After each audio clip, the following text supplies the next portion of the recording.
रंग बिरंगे आकाश में उड़ती प्यारी परियों की कहानी। बच्चों, आज मैं एक परियों की कहानी लेके आई हूँ। तो एक समय की बात है, बादलों के पार एक जादुई दुनिया थी जिसमें लुमिना कहा जाता था। इस दुनिया में सुंदर परियां रहती थी जो चमचमाते कपड़े पहनती थी और जिनके पंख हर रंग में झिलमिलाते थे। इन परियों को आसमान की परियां कहा जाता था और वे बदलते हुए रंग बिरंगे आकाश में उड़ती थी। तो बच्चों, एक सुनहरे सुबह जब सूरज उग रहा था, आसमान की परियां सफ़ेद रुई समान बादलों के मैदान में इकट्ठा हुई। परियों की नेता सेलेस्टिया, जो सूर्योदय के रंगों में चमचमाती एक पोशाक पहनती थी, उसने सभा बुलाई। लुमिना की परियों के बीच में और अपनी मीठी आवाज़ में कहा, आज हमें एक महत्वपूर्ण कार्य करना है। हमें पृथ्वी के बच्चों को प्रकृति के बारे में बताना है। परियों ने सहमति में सिर हिलाया। उनके पंख उत्साह से फड़फड़ा उठे। उनमें ओहरा भी था, जिसकी पोशाक सुबह की लालिमा के समान चमकती थी, और जैफिर भी, जिसकी पोशाक दोपहर के आकाश के रंगों में झिलमिलाती थी। उन्होंने मिलकर मानव दुनिया को अपना ज्ञान साझा करने की योजना बनाई।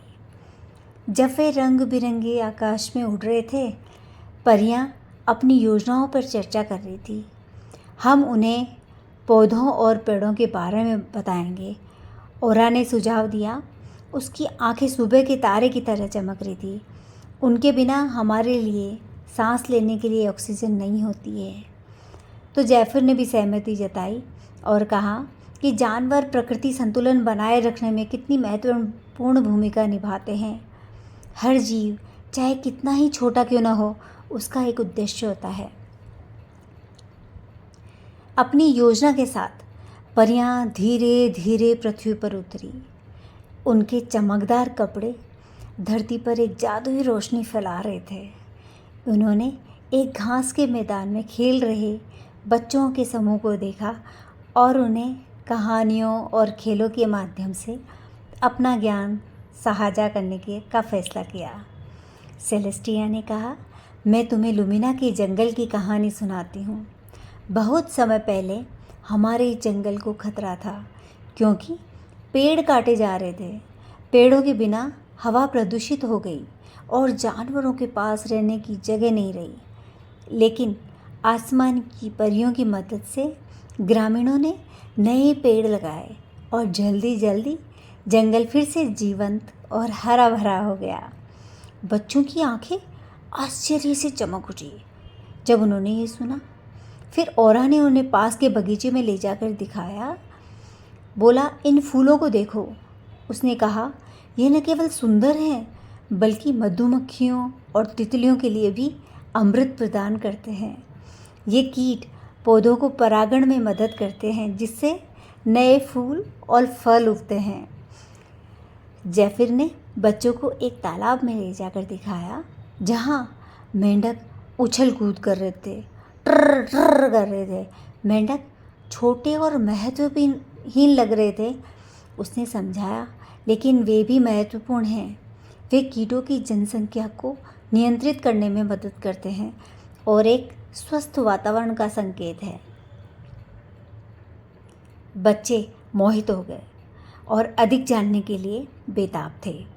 उन्होंने तारों, चांद और सूरज के बारे में सवाल पूछे। सेलेस्टिया और जैफिर ने धैर्य से उनके सारे सवालों के जवाब दिए और उन्हें प्रकृति के लिए अपने ज्ञान और प्रेम को साझा किया। दिन के अंत तक बच्चों ने प्राकृतिक दुनिया के नाजुक संतुलन और हर जीवित प्राणी के महत्व के बारे में सीखा। उन्होंने परियों से वादा किया कि वे प्रकृति की देखभाल करेंगे और इस संदेश को दूसरों तक पहुंचाएंगे। जैसे ही सूरज डूबने लगा बच्चों, आकाश गुलाबी और नारंगी रंगों से सज गया। परियों ने बच्चों से विदा ली। वे वापस लुमिना की ओर उड़ चली। उनके चमकदार कपड़े शाम के आकाश के रंगों में घुल मिल गए थे।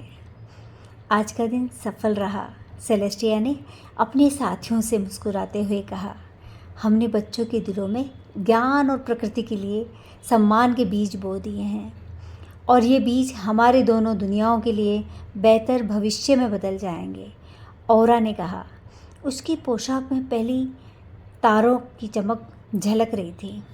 अपने मिशन को पूरा करके आसमान की परियां अपनी जादुई दुनिया में लौट गई।